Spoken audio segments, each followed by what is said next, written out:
Well, at first, before going to interview, it's very much advised to check what the institution or organization is really doing for the company. So to check, go through the whole website so that you know yourself what they're doing and what are the remaining black spots you want to ask.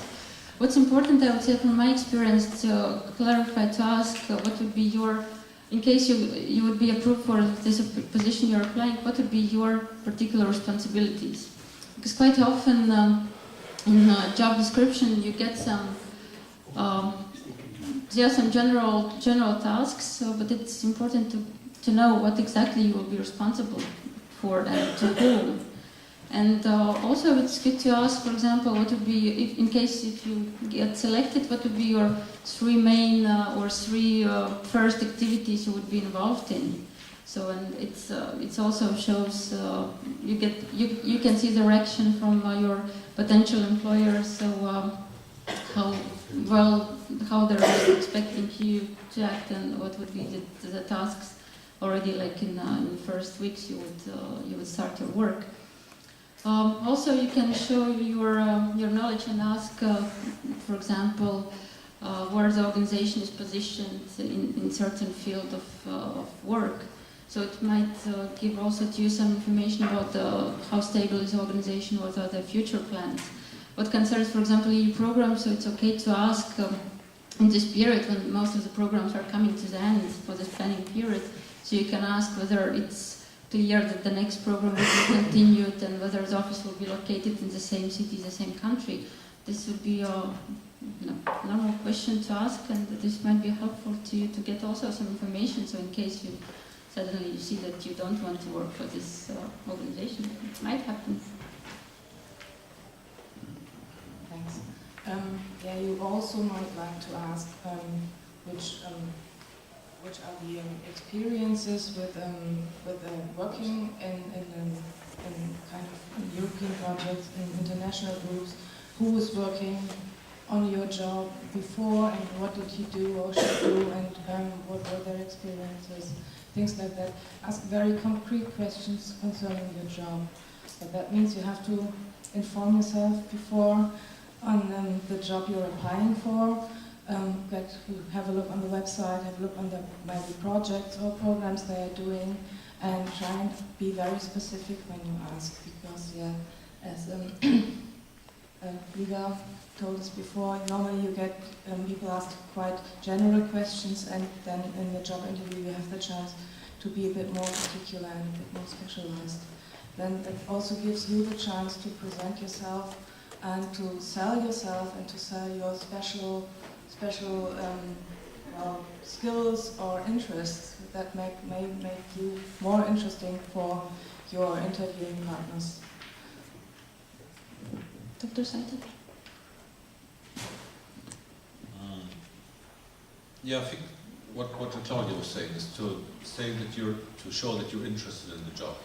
This is just the biggest thing. Another thing I would like to add, which is really burning on me to say, that I don't want to offend you, Liga.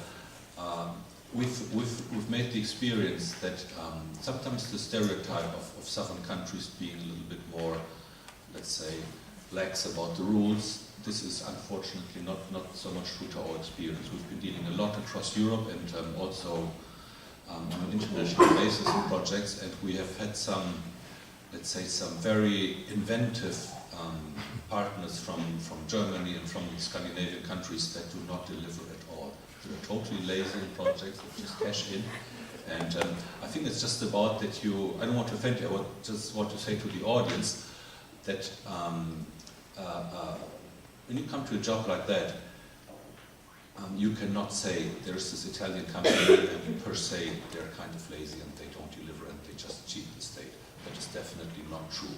That is what we've made the experience. This is not working. There are, however, and this is proved by communication specialists, there is kind of an, in this communication way, there are kind of certain types, and one is called the Latin type.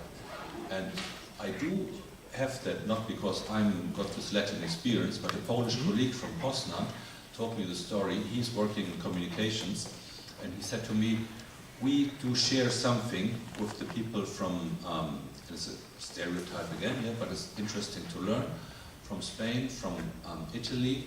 We are kind of not so quickly responding to emails. We take a little bit more time when we are not so 100% secure about it. And don't be afraid and don't be waiting if we take a day or more too. It is about our insecurity, and that comes from communication specialists. There are kind of certain groups, but that's again a stereotype. There is, so this is important to be totally open and just to wait for what's coming there. And if not, like it was said before, just encourage people. And like Claudia was saying, if there's a funny email coming in or somebody barks to you on the telephone, you just chill down, take a coffee, and then it's easy. It's just like a normal life. Giuliano, something you would like to advise when we are in a job interview? Which kind of questions could you ask?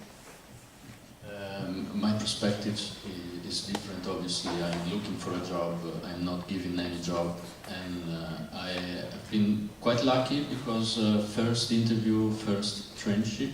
So, but I applied to more than 20, 30 different job applications, and I got this one because also because Dr. Seidel is my thesis supervisor, and I showed extreme interest into this field during the master.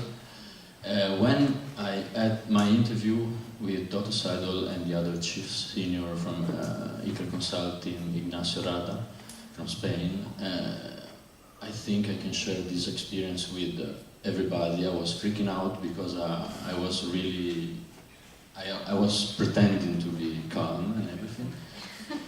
The problem, I think it's a common problem. You go to the interview, maybe you are super prepared, but when you are there, you don't know what to ask.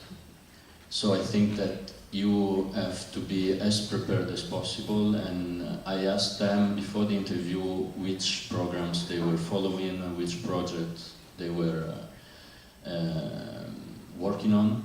And when I went there, I simply asked to the Spanish chief, why do you need me? Not why. Which are the tasks? Why you need me? What can I give to you? How can I help you? And he gave me specific points. This is what you are going to do. Do you like it? Don't you like it? And I was extremely happy because it was close to my thesis topic. I got a very good impression from both of the employees. And I hope they got a good impression from me because I showed my real interest into the topic.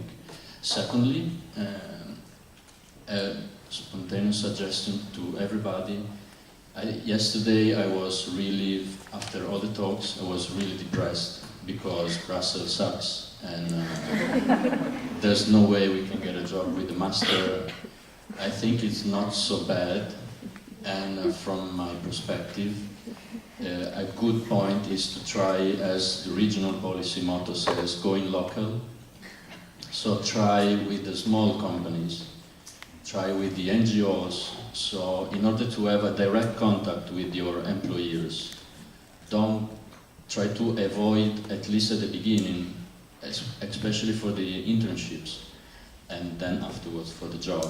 Try to show what you're able to do directly to your employers and not to the HR guy that will never see you again and that he really doesn't care about you. And this is my experience with Iker Consulting, and it works quite well. We would like to have your contributions, and if you have any questions, please feel free to ask.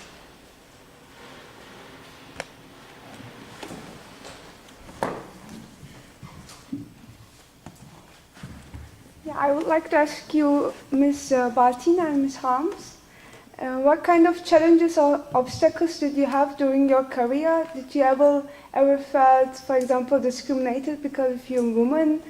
Or, yeah.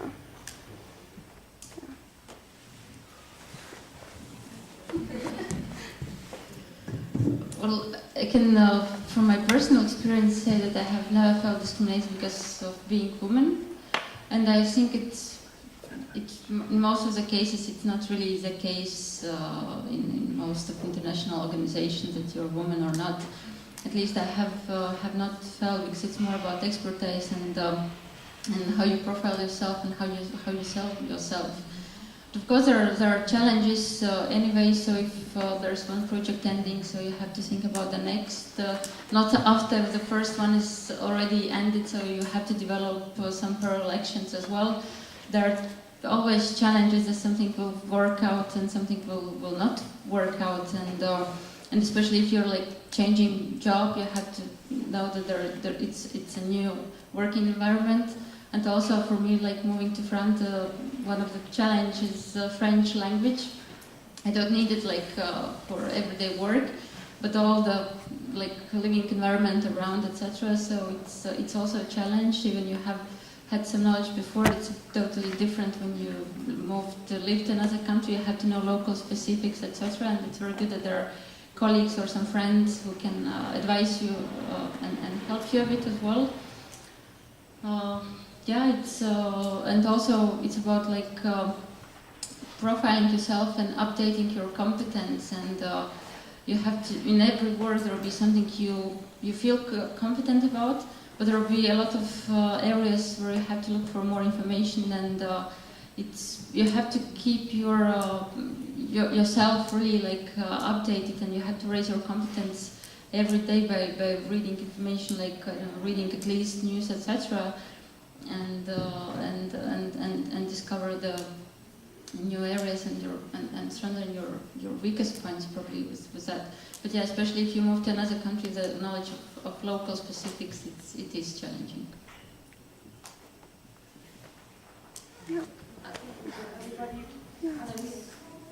Yeah, both of you. Discrimination? No, I never experienced discrimination from women, I think.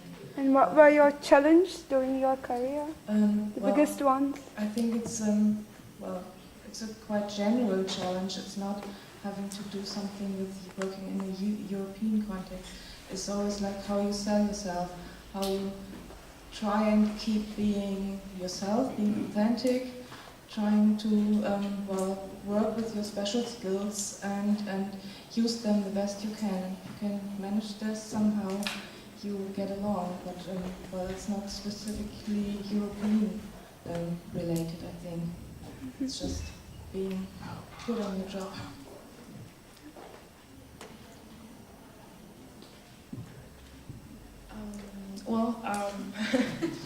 The panel has been really interesting, very intense, and hopefully helpful for all of you. But unfortunately, time is over, and we have to conclude to accomplish with the schedule.